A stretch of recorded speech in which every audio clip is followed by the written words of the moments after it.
So for this word problem, we are doing a little bit of geometry. So we have a box with a square base and no top. This is the box with the square base and no top right here. And it's going to be made from a square piece of cardboard. So this is the flattened cardboard before we folded it. And we're going to do that by cutting 4-inch squares from each corner. So we're going to cut out these squares and throw them away. And then we're going to fold up the sides to make the box. So the volume of the box is going to be 100 cubic inches. And we're going to follow the steps here to find out how large the piece of cardboard needs to be. Okay, so first choose a variable to stand for the width of the sheet of cardboard before we cut the corners. So that width before cutting the corners is going to be this distance right here. Sometimes I see students are not labeling their diagrams very clearly. When I draw these little arrows like that, I'm extending from the leftmost place to the rightmost place where I think that width is at. So you could also do it like in here. So it's not just like a random arrow. I'm actually trying to point out what is exactly the distance that I'm trying to measure. All right, and I think I'm going to call this, oops, that's a terrible W. I think I'm going to call this W for width. So this is W. All right, now the next question is, what is the width of the box after cutting and folding in terms of your variable from A? So this is a different width. This is the width of this box right here, and it is not the same, okay, because we folded up part of the cardboard. So that width is also going to be the same as this width right, oops, Microsoft Word is like doing something weird. It's going to be the same as that. Okay, so going between those two white lines right there. So what is that? Well, we're not allowed to assign a new variable, right? Because it says in terms of your variable from A. So how do we figure out what that distance is in terms of W? Well, we're told this 4-inch corner information here. So not only is this height here 4 inches from there to there, but also it's the same because it's a square. So this width from here to here is also 4 inches, which means that this is 4 inches. Okay. Oh, I'm sorry. If you guys saw the stylus that I'm writing with, it's amazing that I'm making any of these marks legible. I'm like writing with the end of a ballpoint pen. Okay. So that's also 4 inches. Okay, so what is the middle width there? It's going to be W minus 8. Okay, so this is W minus 8, which means this over here is also W minus 8. And since this is square, this is also, wow, that's my worst arrow yet. Sorry. This is also W minus 8. Okay. All right, so let's keep going. So now write an equation saying that the volume of the box is 100 cubic inches. So I already see what one side of the equation needs to be because is the equation, like the part where I say something is that means equals. So this is going to be equals 100. But now how do I write the volume of the box? So volume of a cube or a rectangular solid is just multiply the length, the width, and the height together. All right, we're going to multiply this times this times this. So all three of these are multiplied together to give us that volume. Okay, so coming down here, we've got W minus 8 times W minus 8 times 4, equaling 100.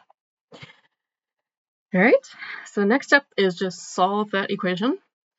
So I'm just going to copy it, and I think I'll put the 4 in front, as that's usually how I write equations. You could also write this as W minus 8 squared. So now I'm trying to isolate W, right? So I want to get rid of this 4, so I'm going to divide both sides by 4. So that's going to cancel out because the 4 was a factor of the entire left side. So now I've got W minus 8 squared. Oops, It's not a very good square. Again, I'm writing with the most tremendously chunky pen, so it's actually amazing. Oh, see, there I did it. My thumb scrolled for me. It's actually amazing. Any of this is legible. Okay, so now on the left here, so I could actually just go ahead and square root both sides, I think.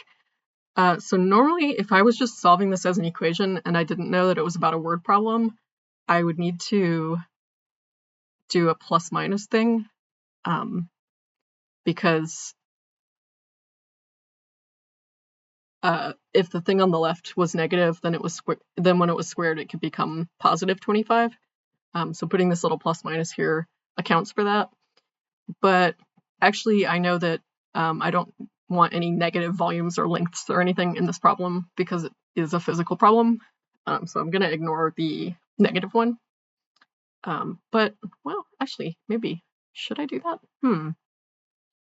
Hold on a second, because I'm going to add 8 to both sides. Okay, I'm going to keep both solutions and see what happens. Just as a math curiosity, I want to see what happens. Okay, so we get a plus minus 5 here. The other thing you could do is you could also expand w minus 8 squared, like FOIL that out, and then move the 25 to the left-hand side, and then factor it again, and I think you get both solutions that way as well. So now I'm going to add 8 to both sides, so this is going to be 8 plus or minus 5, which is, so 13 and 3. That is interesting. So if I look back at my original problem, do these solutions make sense? So 13 and 3. So looking back at the setup here, could the width of the whole cardboard be 13? So if it was 13, and then I'm cutting off 4, and I'm cutting off 4, then the center part here, w minus 8, would be 5, I guess. Okay, and then so coming over here, this would be a 5 by 5 by 4 box, which I guess would be 100 cubic inches. Okay, but if W was 3, I think we can't fold up these 4-inch side flaps, right? So 3 actually does not make sense as a solution. So that one does have to get thrown out. That's interesting. So this one is not sensible, so we can't make corners using this one. And this is pretty common actually in these physical problems. If the equation turns out to be quadratic, then oftentimes one solution makes physical sense and the other one doesn't. So we can't make corners with only 3 inches. Okay, so the solution here is how large does the piece of cardboard for making the box need to be? Make sure that your variable here is actually answering that question. So in this one, W is the size of the entire sheet of cardboard. So it's going to be 13 inches, and then it's a square sheet of cardboard. So 13 inches is a good enough answer to tell how large it needs to be.